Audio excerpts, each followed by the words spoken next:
Hi all welcome back to my channel tasty life. ಎಲ್ಲರೂ ಹೇಗಿದ್ದೀರಾ? ಎಲ್ಲರೂ ಚೆನ್ನಾಗಿದ್ದೀರಾ ಅಂತ ಭಾವಿಸ್ಕೊಂಡು ಇವತ್ತಿನ ವೀಡಿಯೋನ ಸ್ಟಾರ್ಟ್ ಮಾಡೋಣ.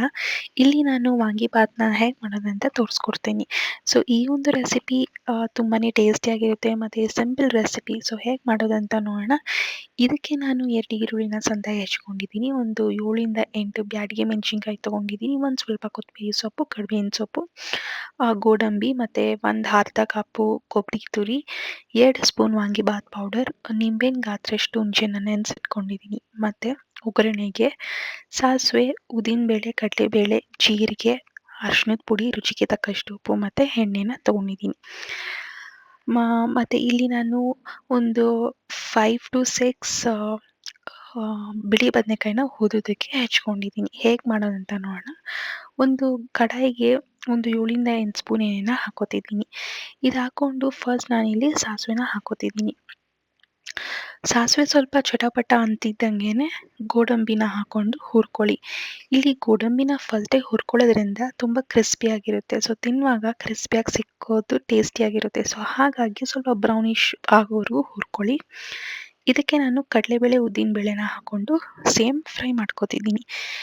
ನೋಡಿ, ಜಾಸ್ತಿ ಸೀಸ್ಬೇಡಿ. ಸೊ ಹಾಗಾಗಿ ಸಿಮ್ಮಲ್ಲಿ ಇಟ್ಕೊಂಡು ಸ್ವಲ್ಪ ಬ್ರೌನಿಷ್ ಆಗೋವರೆಗೂ ಹುರ್ಕೊಳ್ಳಿ. ನೆಕ್ಸ್ಟ್ ನಾನು ಇದಕ್ಕೆ ಜೀರಿಗೆನ ಹಾಕ್ಕೋತಿದ್ದೀನಿ. ಸೊ ಅಗೇನ್ ಜೀರಿಗೆ ನಮಗೆ ಡೈಜೆಸ್ಟ್ ಮಾಡೋಕ್ಕೆ ಹೆಲ್ಪ್ ಮಾಡುತ್ತೆ. ಸೊ ಹಾಗಾಗಿ ಒಂದು ಅರ್ಧ ಸ್ಪೂನ್ ಜೀರಿಗೆನ ಹಾಕೋತಿದ್ದೀನಿ. ಇದಕ್ಕೆ ನಾನು ನೆಕ್ಸ್ಟು ಬ್ಯಾಡಗಿ ಮೆಣಸಿನ್ಕಾಯಿನ ತೊಗೊಂಡಿದ್ನಲ್ವ, ಅದನ್ನು ಹಾಕ್ಕೊಂಡು ಒಂದು 1 ಮಿನಿಟ್ ಫ್ರೈ ಮಾಡ್ಕೊಳ್ಳಿ. ಅದ್ರ ಜೊತೆಗೆ ಕರಿಬೇವಿನ ಸೊಪ್ಪು ಹಾಕ್ಕೊಂಡು ಒಂದು 2 ಮಿನಿಟ್ಸ್ ಫ್ರೈ ಮಾಡ್ಕೊಳ್ಳಿ. ಇದಕ್ಕೆ ನಾನು ಈರುಳ್ಳಿನ ಹಾಕ್ಕೊತಿದ್ದೀನಿ. ನಾನು ಹೇಳ್ದಂಗೆ ತುಂಬಾ ಚೆನ್ನಾಗಿರುತ್ತೆ ಈ ರೆಸಿಪಿ. ಮತ್ತು ಈ ಒಂದು ಎಲ್ಲ ಇಂಗ್ರೀಡಿಯೆಂಟ್ಸ್ನ ಸ್ವಲ್ಪ ಫ್ರೈ ಆಗೋವರೆಗೂ ಚೆನ್ನಾಗಿ ಹುರ್ಕೊಳ್ಳಿ. ಇದಕ್ಕೆ ನಾನು ಹೆಚ್ಕೊಂಡಿರುವಂತಹ ಬದನೆಕಾಯಿನ ಸೇರಿಸ್ಕೊತಿದ್ದೀನಿ. ನೋಡಿ, ಇಲ್ಲಿ ನೀವು ನೀರನ್ನ ಹಾಕ್ಕೊಳ್ಳೇಬೇಡಿ. ಎಣ್ಣೆಲೇ ಈ ಬದನೆಕಾಯಿ ಚೆನ್ನಾಗಿ ಬೇಯಬೇಕು. ಸೊ ಎಣ್ಣೆಲಿ ಬದನೆಕಾಯಿ ಬೇಯೋದ್ರಿಂದ ತುಂಬಾ ಟೇಸ್ಟಾಗಿರುತ್ತೆ. ಸೊ ಈ ರೆಸಿಪಿನ ಒಂದ್ಸಲ ಟ್ರೈ ಮಾಡಿ. ಯಾವುದೇ ಕಾರಣಕ್ಕೂ ನೀರನ್ನು ಹಾಕೋಬೇಡಿ. ನೆಕ್ಸ್ಟ್ ನಾನು ಇದನ್ನು ಲಿಡ್ನ ಕ್ಲೋಸ್ ಮಾಡಿ ಒಂದು 5 to 10 ಮಿನಿಟ್ಸ್ ಸಿಮ್ಮಲ್ಲಿ ಚೆನ್ನಾಗಿ ಬೇಯಿಸ್ಕೊತೀನಿ. ನಾನು ಹೇಳ್ದಂಗೆ ಬದನೆಕಾಯಿ ಚೆನ್ನಾಗಿ ಬೇಯೋವರೆಗೂ ಬೇಯಿಸ್ಕೊಳ್ಳಿ. ನೆಕ್ಸ್ಟ್ ನಾನು ಇದಕ್ಕೆ ಕಾಯಿ ತುರಿಯನ್ನು ಹಾಕೋತಿದ್ದೀನಿ. ಕೊಬ್ಬರಿನ ಹಾಕೋತಿದ್ದೀನಿ. ಸೊ ನಾವು ಕೊಬ್ಬರಿ ಹಾಕೊಳ್ಳೋದ್ರಿಂದ ಈ ಗೊಜ್ಜನ್ನ ಏನಿಲ್ಲ ಅಂದರೂ ಒಂದು 5 to 6 days ಇಟ್ಕೊಂಡು ಯಾವಾಗ ಬೇಕಾದರೂ ಅನ್ನಕ್ಕೆ ಕಲಿಸ್ಕೊಂಡು ತಿನ್ಕೋಬೋದು.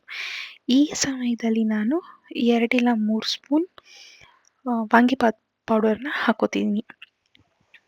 ಇನ್ನೊಂದೇನೆಂದರೆ, ನಾವು ಅಂಗಡಿದು ವಾಂಗಿಬಾತ್ ಪೌಡರ್ ಯೂಸ್ ಮಾಡೋದ್ರಿಂದ ತುಂಬ ಫ್ರೈ ಮಾಡೋ ಅವಶ್ಯಕತೆ ಇಲ್ಲ. ಯಾಕಂದರೆ ಅವರು ಫಸ್ಟೇ ಎಲ್ಲ ರೋಸ್ಟ್ ಮಾಡಿ ಪ್ಯಾಕ್ ಮಾಡಿರ್ತಾರೆ. ಸೊ ನೀವು ನೋಡ್ತಿರ್ಬೋದು, ಚೆನ್ನಾಗಿ ಮಿಕ್ಸ್ ಮಾಡಿ ನೆಕ್ಸ್ಟ್ ರುಚಿಗೆ ತಕ್ಕಷ್ಟು ಉಪ್ಪನ್ನು ಹಾಕ್ಕೊಂಡು ಚೆನ್ನಾಗಿ ಬೇಯಿಸ್ಕೊಳ್ಳಿ. ಯಾವುದೇ ಕಾರಣಕ್ಕೂ ನಾನು ಹೇಳ್ದಂಗೆ ನೀರನ್ನು ಸೇರಿಸ್ಕೋಬೇಡಿ. ಅದು ಎಣ್ಣೆಲೇ ಚೆನ್ನಾಗಿ ಬೇಯ್ಕೋಬೇಕು. ಸೊ ನೆಕ್ಸ್ಟ್ ನಾನು ಅರಿಶಿನ ಪುಡಿನ ಹಾಕೋತಿದ್ದೀನಿ. ನೀವು ನೋಡ್ತಿರ್ಬೋದು ಎಷ್ಟು ಚೆನ್ನಾಗಾಗಿದೆ ಅಂತ. ಈ ಒಂದು ರೆಸಿಪಿ ತುಂಬಾ ಚೆನ್ನಾಗಿರುತ್ತೆ. ಒಂದ್ಸಲ ಟ್ರೈ ಮಾಡಿ. ಚಿಕ್ಕವರಿಂದ ದೊಡ್ಡವರವರೆಗೂ ತುಂಬಾ ಇಷ್ಟಪಡ್ತಾರೆ. ಸೊ ಇದನ್ನು ದಿಢೀರಂತನೂ ಮಾಡ್ಬೋದು. ಏನಿಲ್ಲ ಅಂದರೂ ಒಂದು 10 to 15 ಮಿನಿಟ್ಸ್ ಒಳಗಡೆ ನಾವು ಮಾಡ್ಕೋಬೋದು. ಇವಾಗ ನಾನು ನಿಂಬೆಹಣ್ಣು ರಸವನ್ನು ಸೇರಿಸ್ಕೊತಿದ್ದೀನಿ. ಸೊ ಹುಳಿಗೆ ತುಂಬಾ ಚೆನ್ನಾಗಿರುತ್ತೆ. ಸೊ ಹಾಗಾಗಿ ನಿಂಬೆಹಣ್ಣು ರಸನೂ ಹಾಕ್ಕೊಂಡು ಒಂದು 5 to 10 ಮಿನಿಟ್ಸ್ ಅಷ್ಟರಲ್ಲಿ ಸಿಮ್ಮಲ್ಲಿ ಬೇಯಿಸ್ಕೊಳ್ಳಿ. ತುಂಬಾ ಚೆನ್ನಾಗಿರುತ್ತೆ ಇದು. ಸೊ ಆಲ್ಮೋಸ್ಟ್ ಇದು ರೆಡಿ ಆಗಿದೆ. ನೀವು ನೋಡ್ತಿರ್ಬೋದು ಎಷ್ಟು ಚೆನ್ನಾಗಿ ಕಲರ್ ಟರ್ನ್ ಆಗಿದೆ ಅಂತ. ಇವಾಗ ಲಾಸ್ಟು ನನ್ನ ಫೇವ್ರೆಟ್ ಸ್ಟೆಪ್, ಕೊರಿಯಂಡರ್ ಲೀವ್ಸಿಂದ ಗಾರ್ನಿಷ್ ಮಾಡೋಣ. ಸೊ ಹಾಕ್ಕೊಂಡು ಕೊತ್ತಂಬರಿ ಸೊಪ್ಪನ್ನು ಹಾಕ್ಕೊಂಡು ಚೆನ್ನಾಗಿ ಮಿಕ್ಸ್ ಮಾಡ್ಕೊಳ್ಳಿ. ಸೊ ಇವಾಗ ಇದನ್ನು ತಿರ್ಗಾ ಒಂದು 5 ಮಿನಿಟ್ಸ್ ಸಿಮ್ಮಲ್ಲಿ ಬೇಯಿಸ್ಕೊಳ್ಳಿ. ಇವಾಗ ಆಲ್ಮೋಸ್ಟ್ ನಮ್ಮ ಬದನೆಕಾಯಿ ಎಲ್ಲ ಚೆನ್ನಾಗಿ ಬೆಂದಿದೆ. ಎಣ್ಣೆ ಎಲ್ಲ ಬಿಟ್ಕೊಂಡ್ರೆ ನಮ್ಮ ವಾಂಗಿಬಾತ್ ಗೊಜ್ಜು ರೆಡಿಯಾಗಿದೆ. ಸೊ ನಾನು ಹೇಳ್ದಂಗೆ ಇದು ಏನಿಲ್ಲ ಅಂದರೆ ಒಂದು 5 to 4 days ಇಟ್ಕೊಂಡು ಯಾವಾಗ ಬೇಕಾದರೂ ತಿನ್ಬೋದು. ಸೊ ನೆಕ್ಸ್ಟು ಈ ಗೊಜ್ಜನ್ನ ಅನ್ನಕ್ಕೆ ಹಾಕ್ಕೊಂಡು ಕಲಿಸ್ಕೊಂಡ್ರೆ ನಮ್ಮ ವಾಂಗಿಬಾತ್ ರೆಡಿ. ಸೊ ನಾನಿಲ್ಲಿ ಅನ್ನನ ಆಲ್ರೆಡಿ ಕೂಗಿಸ್ಕೊಂಡು ಆರಿಸ್ಕೊಂಡು ಇಟ್ಟಿದ್ದೀನಿ. ಸೊ ಈ ಗೊಜ್ಜನ್ನ ಹಾಕ್ಬಿಟ್ಟು ಕಲಿಸೋದೇ ಒಂದು ಬಾಕಿ. ಸೊ ನೀವು ನೋಡ್ತಿರ್ಬೋದು ಇದು ಎಷ್ಟು ಚೆನ್ನಾಗಾಗಿದೆ ಅಂತ. ಎಷ್ಟು ಕಲರ್ಫುಲ್ಲಾಗಿದೆ ನೋಡಿ. ಬದನೆಕಾಯಿ ಎಲ್ಲ ಕ್ಲೀನಾಗಿ ಬೆಂದಿದೆ. ಸೊ ಇವಾಗ ನಾನು ಈ ಕೊಚ್ಚನ್ನ ಅನ್ನಕ್ಕೆ ಹಾಕ್ಕೊಂಡು ಕಲಿಸ್ತಿದ್ದೀನಿ. ಸೂಪರಾಗಿರುತ್ತೆ. ಈ ರೆಸಿಪಿ ಒಂದ್ಸಲಾದರೂ ಟ್ರೈ ಮಾಡಿ ಮತ್ತು ಹೇಗಿತ್ತು ಅಂತ ಕಮೆಂಟಲ್ಲಿ ತಿಳಿಸಿ. ಇದನ್ನು ಈ ಕೊಚ್ಚನ್ನ ಹಾಕ್ಕೊಂಡು ಅನ್ನಕ್ಕೆ ಕಲ್ಸ್ಕೊಂಡು ತಿಂತಾನೆ ಇರಬೇಕು ಅನಿಸುತ್ತೆ ಮತ್ತು ಎಲ್ರಿಗೂ ತುಂಬಾ ಇಷ್ಟ ಆಗುತ್ತೆ. ಸೊ ಹಾಗಾಗಿ ಇಂತಹ ವೀಡಿಯೋಗಳನ್ನು ನನ್ನ ಯೂಟ್ಯೂಬಲ್ಲಿ ಪೋಸ್ಟ್ ಮಾಡ್ತಾ ಇರ್ತೀನಿ. ಸೊ ಹಾಗಾಗಿ please subscribe to my channel and thank you for watching.